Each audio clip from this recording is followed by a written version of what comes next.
ancient and modern wisdom are much more connected to consciousness than we think.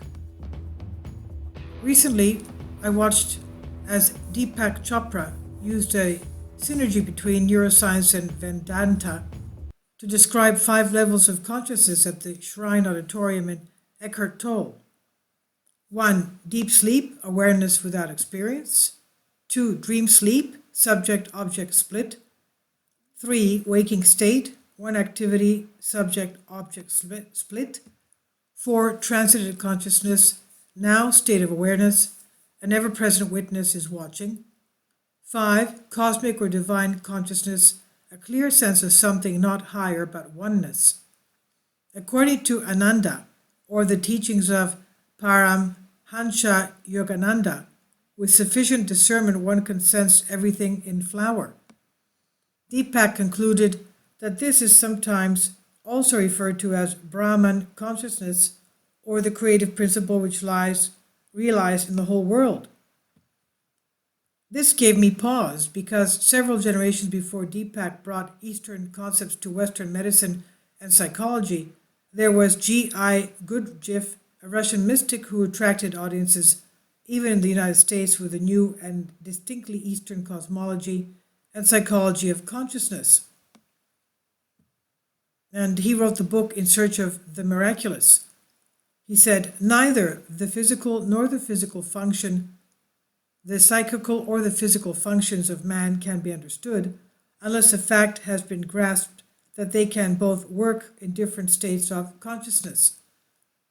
In all, there are 4 states of consciousness possible for man, but ordinary man, that is, man number 1, number 2, and number 3, lives in the 2 lowest states of consciousness only.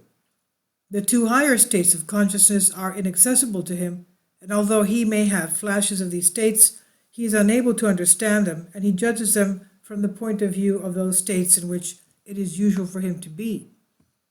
The 2 usual, that is, the lowest states of consciousness are first sleep, in other words, a passive state in which man spends a third and very often a half of his life. And second, the state in which men spend the other part of their lives, in which they walk the streets, write books, talk on lofty subjects, take part in politics, kill one another, which they regard as active and call clear consciousness or the waking state of consciousness.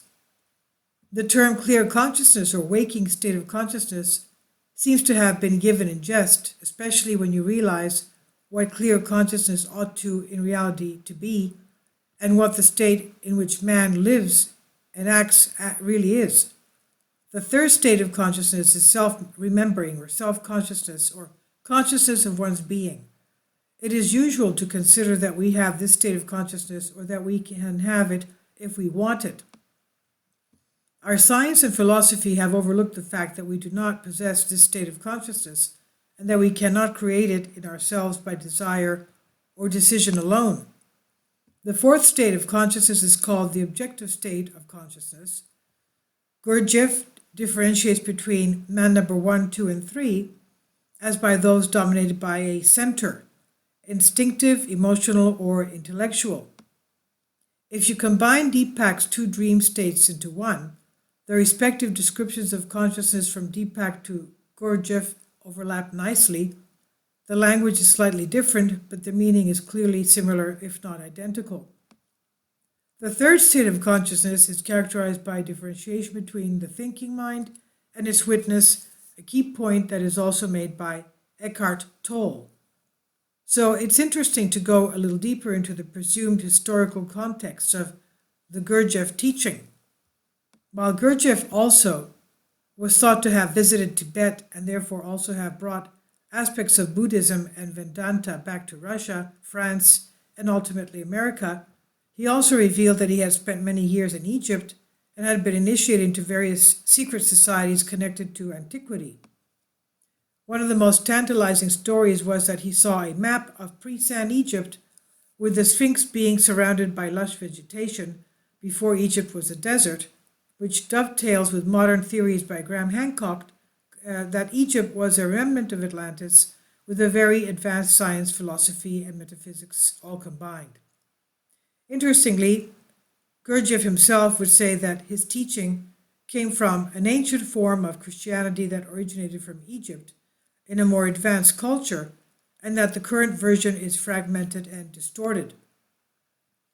Gurdjieff said that this true Christianity was the real meaning behind the Gospels of Jesus, especially the Gnostics, and you could read similar interpretation in the works of Eckhart Tolle. I found more information about the possible source and details of the lost Christianity in the work of Jacob Needleman, a modern devotee of Gurdjieff, and a former professor of philosophy who wrote extensively on the subject. What this lost Christianity seemed to represent was actually a manual for consciousness. It was a deep experiential and psychological examination of the nature of thought and physicality without separating human endeavor into different areas like science, art, music, philosophy, and so on. Instead, all of the experience was studied and appreciated in its totality with an attitude of awe and reverence for the sacred, being itself, or that which is beyond comprehension. In many ways, this interpretation of ancient Christianity resonates with non-dualism, which sees consciousness as primary and indivisible. From this perspective, all human endeavors are appreciated as expressions of simply perfect being, that is, not a personal entity, but being itself, an impersonal but highly evolved essence that permeates everything.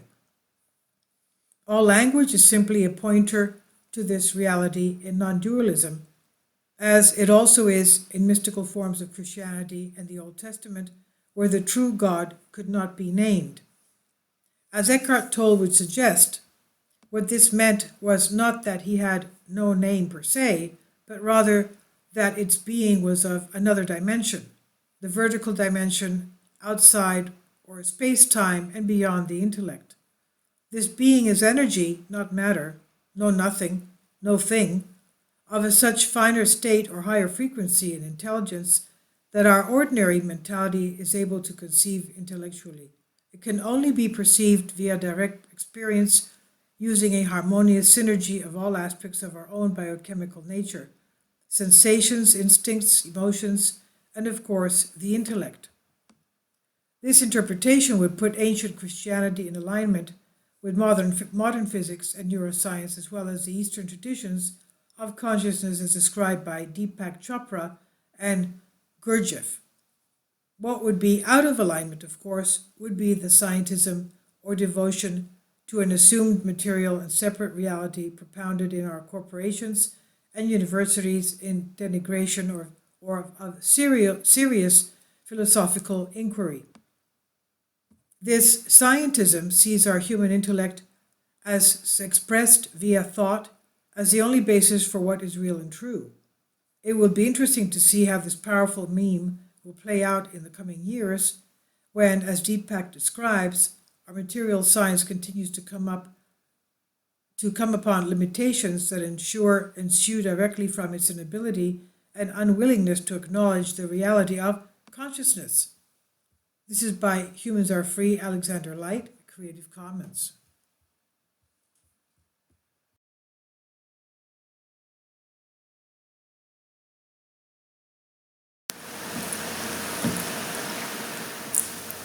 If you'd like to join me on my Patreon account, you will hear content not covered by mainstream media. These riveting stories will be based on my research, and I will state my opinions and give my personal insight on diverse and controversial subjects and world events not covered by mainstream media, and not supported by YouTube guidelines. So whatever I have on my Patreon, most of those will not be on my YouTube channel. Please consider becoming a member today. More of the most significant and important videos will be on my Patreon channel. Your support helps me to continue my research and keeps this YouTube channel alive. And we depend on your support, your generous charity, because we help economically challenged families here in Athens, Greece, in Kapota, and we also help the young generation with university tuition and the community around our church. Thank you.